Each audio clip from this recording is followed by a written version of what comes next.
Hello అండి. నా పేరు డాక్టర్ కారెడ్డి శ్రీధర్ రెడ్డి. నేను జనరల్ లాప్రోస్కోపిక్ సర్జన్. నేను ట్రీట్మెంట్ రేంజ్ హాస్పిటల్ కూకట్పల్లి, హైదరాబాద్‌లో అవైలబుల్ ఉంటాను. సో, అంబ్లికల్ హెర్నియా అంటే ఏంటి? పారా అంబ్లికల్ హెర్నియా అంటే ఏంటి? ఇవి మనం ఈరోజు తెలుసుకుందాం.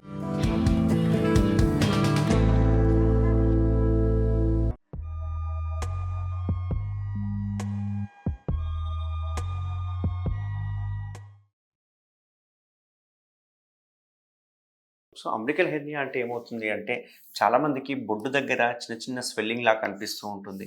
ఆ చిన్న స్వెల్లింగ్‌నే మనము అంబ్లికల్ హెర్నియా అంటామన్నట్టు. సో, ఈ సింప్టమ్స్ ఎలా ఉంటాయంటే, బొడ్డు దగ్గర చిన్న బుడిపెంత లేకుంటే ఒక రూపాయి బిల్లంత స్వెల్లింగ్‌లా కనిపిస్తుంటుంది. అది తోసుకుంటే లోపలికెళ్ళిపోతుంది. బట్ కొన్నిసార్లు తోసుకున్న లోపలికెళ్ళదు. అలాగే స్ట్రక్ అయిపోతుంది. ఒక రకమైన డ్రాగింగ్ టైప్ ఆఫ్ పెయిన్ ఉంటుంది. పడుకుంటే లోపలికెళ్ళిపోతుంది. నిల్చోగానే మళ్ళా బయటికొస్తుంటుంది. దగ్గినా, తుమ్మినా, మోషన్‌కి పోయినా లేకుంటే మూత్రానికి స్ట్రెయిన్ చేసినా మళ్ళీ బయటికి వస్తూ ఉంటుంది. పడుకుంటే అదంతకదే మాయమైపోతుంది. లోపలికి మాయమైపోతుంది. ఏలు పెట్టి చూసుకుంటే గనక ఒక రింగ్‌లా కనిపిస్తూ ఉంటుంది. ఇది హెర్నియా యొక్క సింప్టమ్స్ అన్నట్టు. కొందరికి అది స్ట్రక్ అయిపోయి ఒక్కోసారి పెద్దగా సైజ్ అయిపోయి బయటికొచ్చేసి పేగు కుళ్ళిపోవడం కూడా చూస్తూ ఉంటాం అన్నట్టు. హెర్నియా ఎప్పుడైతే గుర్తుపట్టారో ఇమ్మీడియేట్‌గా డాక్టర్‌ని సంప్రదించి ఒక అల్ట్రాసౌండ్ చేయించుకున్నాక అందులో పేగు ఉందా? లేకుంటే పేగు మీద ఉన్న కండ ఉందా? అని తెలుసుకొని దానికి తగ్గట్టుగా మనం సర్జరీ ప్లాన్ చేసుకోవాల్సొస్తుందన్నట్టు. సో, ముఖ్య కారణం ఏంటి అసలు హెర్నియా రావడానికి? అంటే మామూలుగా పుట్టినప్పుడే బర్త్ ద్వారానే చూసుకుంటే గనక బొడ్డు దగ్గర మనకు వీక్‌నెస్ అనేది ఉంటుంది.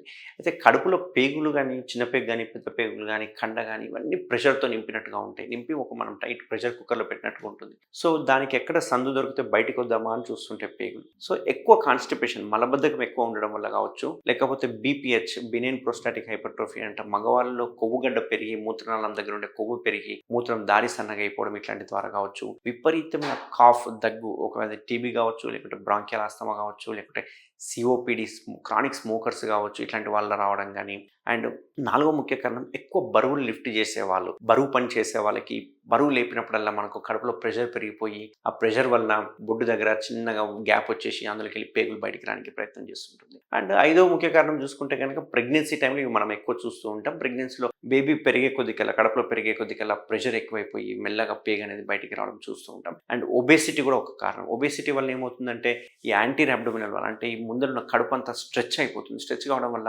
మజిల్స్ థిన్ అయిపోయి ఎక్కడో దగ్గర వీక్నెస్ అయిపోయి మజిల్ పేగులు బయటికి రావడం అనేది చూస్తూ ఉంటాం. అంటే ఇట్లా ఒక 5, 6 కారణాలు చూసుకుంటే గనక ఏ కారణం చూసుకున్నా గానీ కడుపులో ప్రెషర్ పెరిగింది అంటే హెర్నియాలు వచ్చే అవకాశాలు ఉంటాయనేది మీరు మైండ్‌లో గుర్తుపెట్టుకోవాలి. సో, కడుపులో ప్రెషర్ పెరిగే సింప్టమ్స్ ఏమైనా ఉంటే గనక అటువంటివి అవాయిడ్ చేయాలని చెప్తూ ఉంటాం అన్నట్టు యూజువల్‌గా. సో, హెర్నియాస్ వచ్చిన తర్వాత సింప్టమ్స్ చెప్పాను. సింప్టమ్స్ వల్ల మనం డయాగ్నోస్ చేసుకున్న తర్వాత అందరూ యూజువల్‌గా ఏం చేస్తారంటే కోత సర్జరీ చేస్తా ఉంటారు. ఈ రకంగా కోత పెట్టేసేసి పేగుని లోపల దొబ్బేసి ఈడ ఒక పెద్ద మెష్ అనేది ఏస్తూ ఉంటాం అన్నట్టు.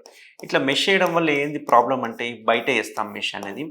బయట మెష్ చేయడం వల్ల కొంచెం ఇన్ఫెక్షన్స్ అంటే మన పొట్ట కింద మజిల్స్ కింద ఏస్తుంటాం అన్నట్టు. సో, దీనివల్ల ఏమవుతుందంటే కొంచెం ఎక్కువ ఇన్ఫెక్షన్ అయ్యే అవకాశాలు ఎక్కువ ఉండే అవకాశాలుంటాయి. అంతేకాకుండా రెండవది దానికి ఒక ట్యూబ్ కనెక్ట్ చేసి బయటికి కలెక్షన్ కోసం అని పెడుతుంటాం. రోమోవాక్ డ్రైనేజ్ అంటుంటాం. అట్లాంటివి పెట్టడం వల్ల ఇదంతా ఏందంటే కోత ఎక్కువ పెట్టడం వల్ల ఎక్కువ రోజులు బెడ్ రెస్ట్ ఉండాలి.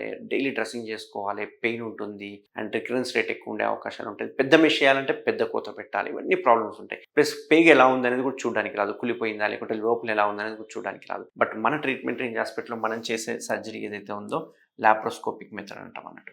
ఈ లాప్రోస్కోపిక్ మెథడ్‌లో ఏం చేస్తామంటే చిన్న హోల్స్ పెట్టేసేసి జస్ట్ 5 హోల్స్ పెట్టేసేసి 5 హోల్స్ ద్వారా లోపలికెళ్ళి ఈ పేగు దగ్గర ఎలా ఉంది చూసుకొని ఈడ ఒక పెద్ద మెష్ చేయడానికి పాసిబుల్ అవుతుందన్నట్టు. ఓపెన్ దానికంటే కంపారిజన్ చేస్తే లాప్రోస్కోపిక్‌లో పెద్ద మెష్ చేయడానికి ఛాన్స్ ఉంటుంది. అండ్ సర్జరీ చేసేంత టైము మనం లోపల చిన్న 5 బొక్కలు పెట్టడం వల్ల లోపల పేగులను చూడడానికి అవకాశం ఉంటుంది. ఒకవేళ పేగులు అతుకులుంటే అదే టైంలో పేగులు తీసేయడం జరుగుతుంది. ఎటువంటి అతుకులున్నా తీసేయడం జరుగుతుంది. అంతేకాకుండా మనకు ఆ సైజు ఒక డిఫెక్టే కాకుండా ఇంకేమైనా డిఫెక్ట్‌లు ఉన్నాయా అనేది కూడా చూడడానికి పాసిబుల్ అవుతుంది. ఒకవేళ ఇంకా డిఫెక్ట్స్ ఉంటే గనక అవన్నిటిని కవర్ చేస్తూ ఒక పెద్ద మెష్ చేయడానికి అవకాశం ఉంటుంది. ఎటువంటి డ్రైనింగ్ సిస్టమ్ పెట్టాల్సిన పని లేదు.